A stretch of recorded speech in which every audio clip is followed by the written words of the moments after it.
In this video, learn how a great trading strategy can be derived from a bad one. Hi, I'm Mike Bellafiore, co-founder of SAMC Capital, and we're a proprietary trading firm located in Midtown Manhattan. And I'm also the author of the trading classic, One Good Trade, and the playbook. In this video, we teach a developing trader during an in-depth trade review how one bad trade could turn into a very promising trading strategy. How this could become like a trade our top traders would make at our firm. Let's get to work on sharing this important trading lesson from our prop desk so that you can grow your trading account.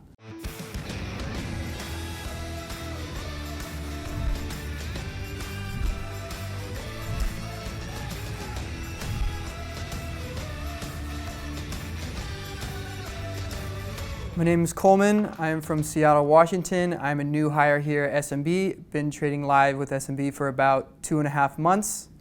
And today I'm going to be talking about how you can use open interest on heavy retail names. Coleman, I feel like you just did a review like a couple weeks ago. And the last one I've done was Gamma Squeeze, I believe. No one believes that. You did one like a couple weeks ago. There's documentation of this. There's actually video where we can find it on the channel. Find it and I'll believe you. I don't remember it. I don't remember exact playbook I did. Kurt, we did one like within the last 3 weeks, right? I think so. Yeah. We're going to find it and we're going to put a link up. Uh-huh. And you're going to have some explaining to do as to why you don't remember actually doing one a couple weeks ago. All right, sounds but good. I digress. Put it in the description. I am the elder party here. I should be the one forgetting things. You should be the one remembering things. I'm just going to let it go. So a little overview, what we're going to talk about, what is open interest, a trade strategy, some chart breakdown, how you can execute this trade, like one strategy of positioning yourself, and then how I can improve this trade setup. So open interest refers to the total number of outstanding derivative contracts that have not been settled. So with this, a lot of the time you'll see high open interest on whole numbers like an AMC, for example, in like the 40s, 45s, 50s. So a lot of the time you'll see these whole numbers be really significant and have high open interest. Unusual high open interest areas on retail heavy stocks tend to indicate price areas where retail money is long. The nice part about looking at open interest is you know exactly where they're positioned and exactly how, if the contract closes below a certain price, if they'll make money on the trade or not. The thing is, with just looking at a price action chart, you can kind of tell where retail's positioned based off maybe VWAP or volume profile. The thing about open interest, you know exactly how they're positioned. Do you mean by that essentially if the stock gets above a certain price, there's going to be people in trouble? Do you mean if it gets below a certain price, people are going to be in trouble? What do you mean by that?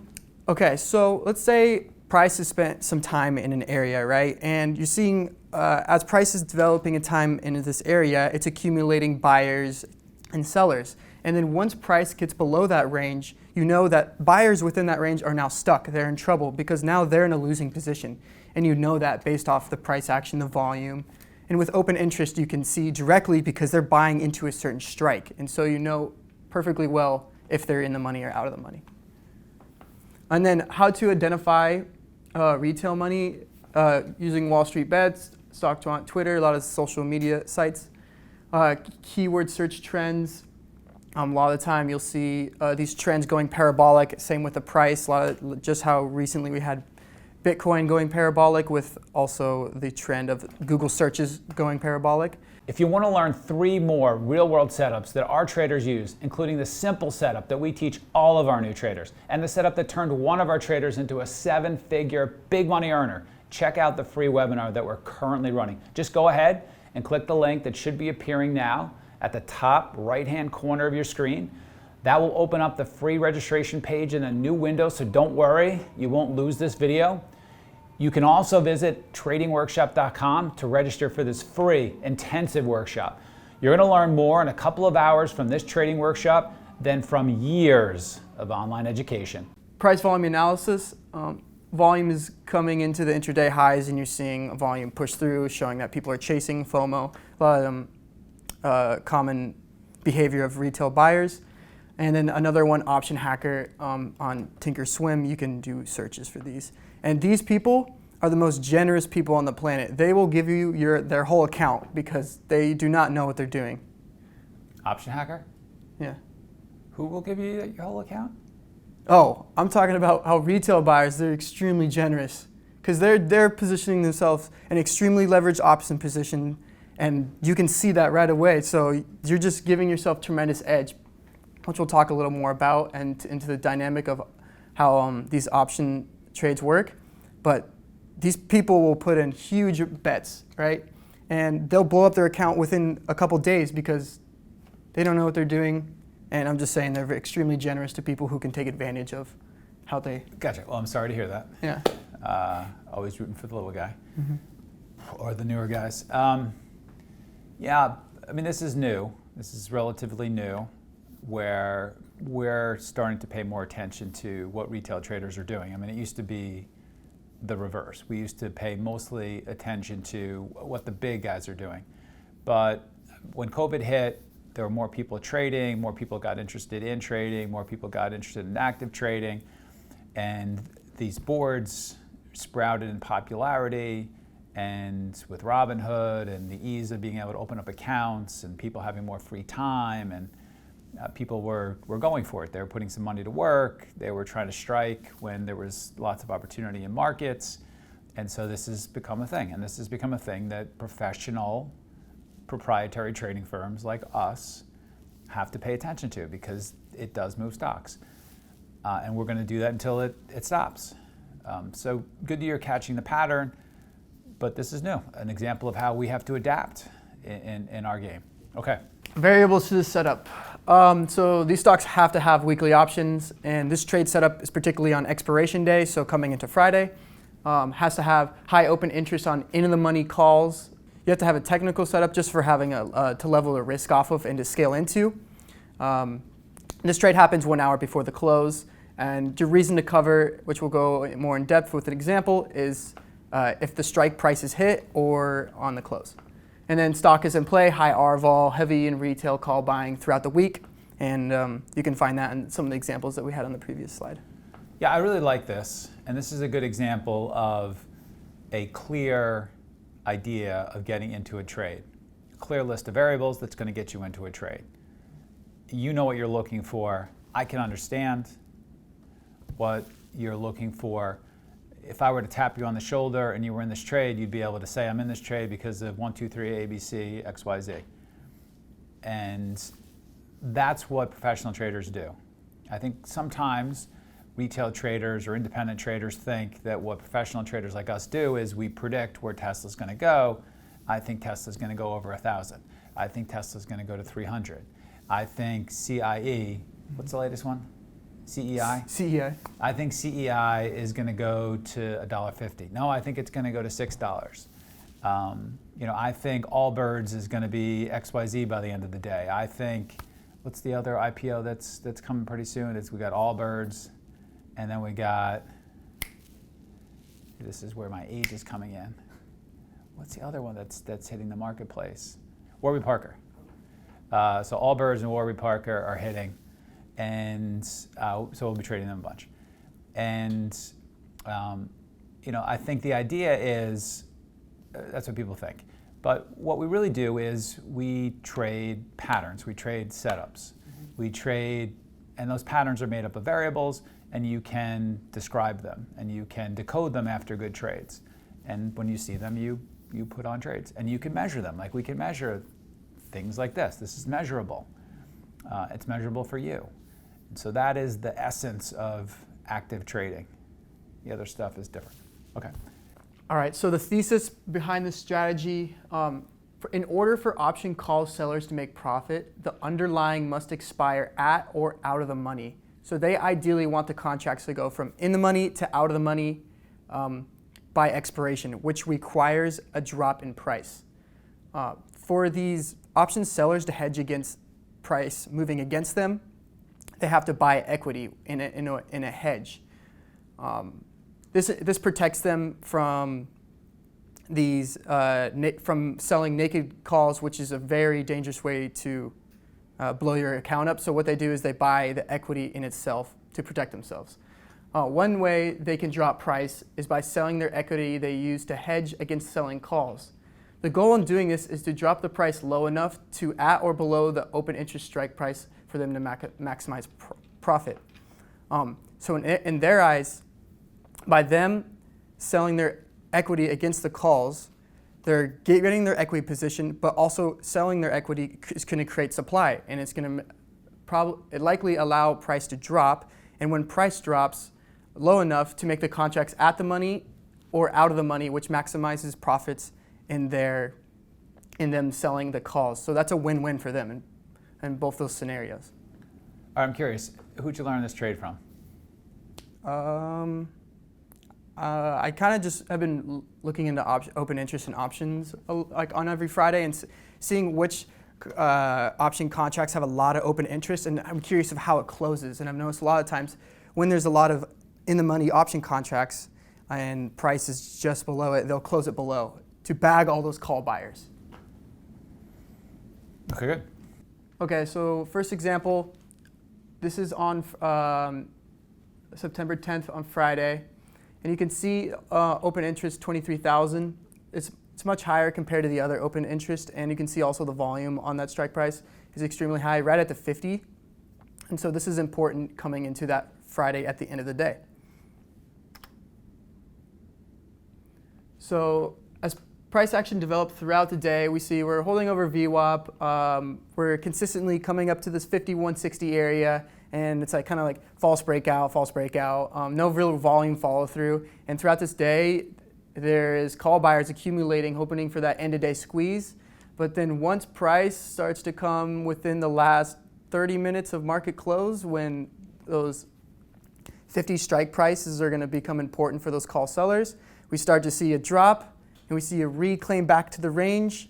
And then which is a good spot to short from a risk reward perspective, and then we get a drop right to that 50 where that extremely high open interest is. And when it closes at or below, those call buyers are bagged. Execution. Was there a technical level that you were also seeing there? Oh yes, are you talking about the 5078 level? Where I don't know, I just remember in your variables you mentioned there's a technical level that we're also going to use. Oh yes, the option open interest contract price. It's that 50 level where price came right down into at the end of the day. No, is there technical resistance that you're also using to short this into 50? Oh yeah, so with the technical level I was looking at was break VWAP and then come back up into VWAP, and that which is so the previous range. You're using intraday VWAP as a technical level? Yes. You're not using a daily resistance area? No, in this particular case, this trade is in the last hour. So, for me, I'm using the intraday levels as a more important variable. VWAP's the green line? VWAP is that green line, and then eventually turns red. Yes. Interesting how it finally, to me, it finally got below VWAP for the first time during the intraday. Yes, and it held on stronger volume. And then we got that interesting retest of that previous support, now resistance, and then we get the curl over. So for this trade, I was starting to scale in really small size into the close, anticipating the move into 50.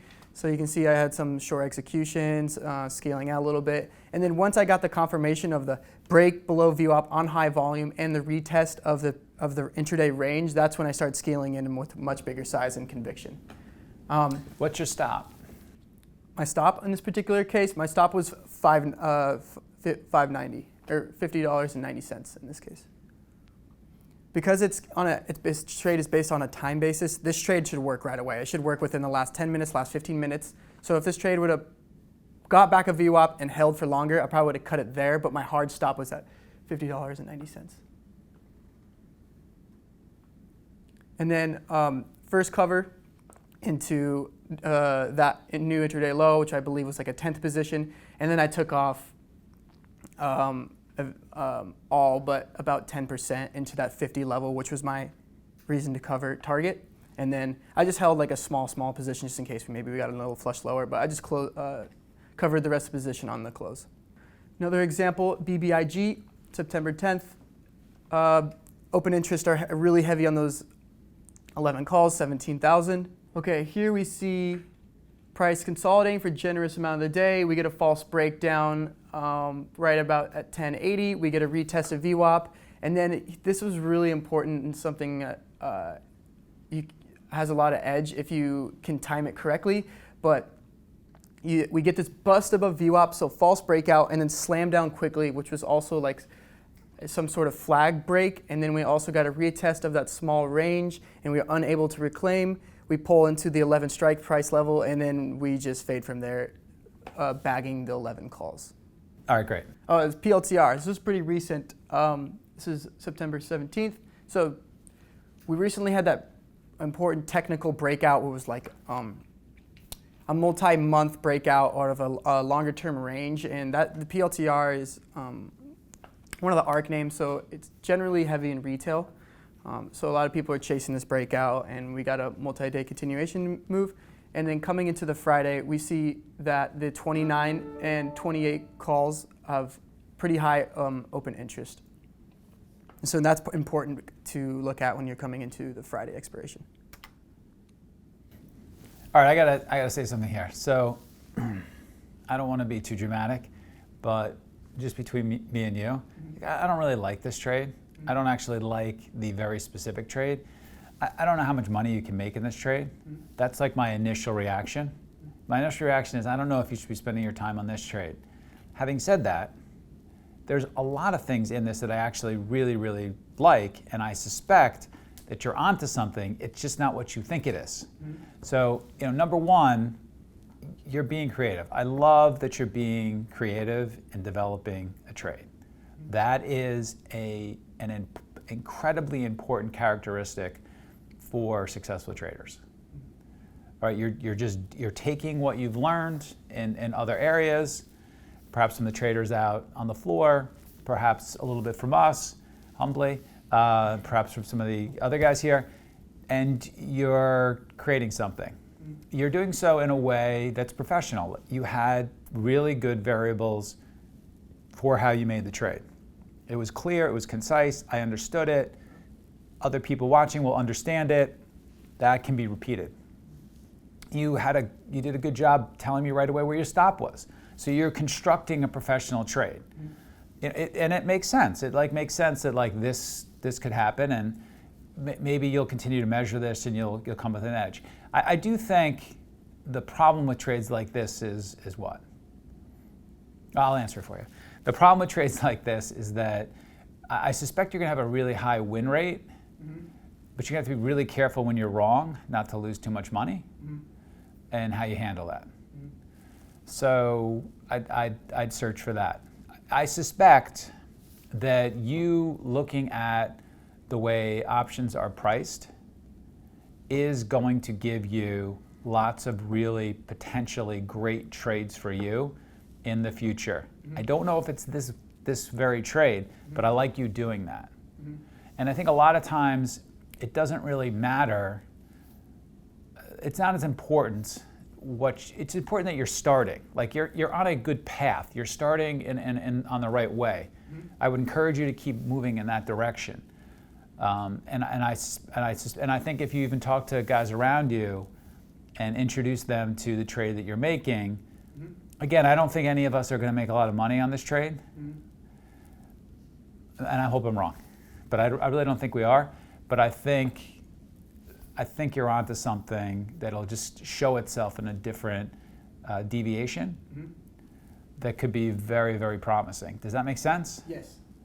I just don't know that trading for 70 cents in the last 30 minutes of a trading day is where you're going to make enough money. Now, maybe you're going to tell me, well, this is just one example, and I've got better examples, and there's going to be better trades, to which I'd say to you, then let's just make those trades, and let's not make this trade. But that's good. I mean, there's some good stuff here. Yeah, I understand. Like this, so this trade ideally will have a really high win rate. It's just knowing when I'm wrong, and like that risk-reward perspective you're talking about, because you do need multiple variables to align for it to work correctly. And Another strategy, which you just mentioned, is you can take the same trade setup, but in a completely different way, which is in the last slide where when I talk about the improvements for this. Yeah, but for now, so PLTR had that 29 level had extremely high open interest, and then coming into the end of the day, trendline break, failed to reclaim the previous range, and we closed below 29, bagging those 29 call buyers. Okay, how to improve this trade further? Doing basically the flip of this trade, which would be going to the long side when there's high open interest in in-the-money puts. So it's just the same strategy, but it flipped. That's one way. And then back testing, this is something I haven't got into, but I strive to, is figuring out if there's more edge when the open interest is compared to the average volume and float size of the particular stock has. And then the odds that options in the money with high open interest on Friday end up expiring out of the money based on ATR and strike price. And then here's the option strategy, so not even trading equity in this perspective, but trading out of the money credit call spreads Wednesday or Thursday if the premiums are high enough, with the idea that it closes, they get bagged and close below strike price. So basically you're playing the same side as the call sellers in this case. Yeah, I mean, look, you're onto something. We'll find out what it is. Mm-hmm. Hey, go ahead and click our subscribe button so you don't miss any of the videos that we're producing for you in the trading community. And please take the time to add your feedback in the comments section for what videos you'd like for us to produce next and what you found helpful from this video. From all of us at SMB, train and trade well.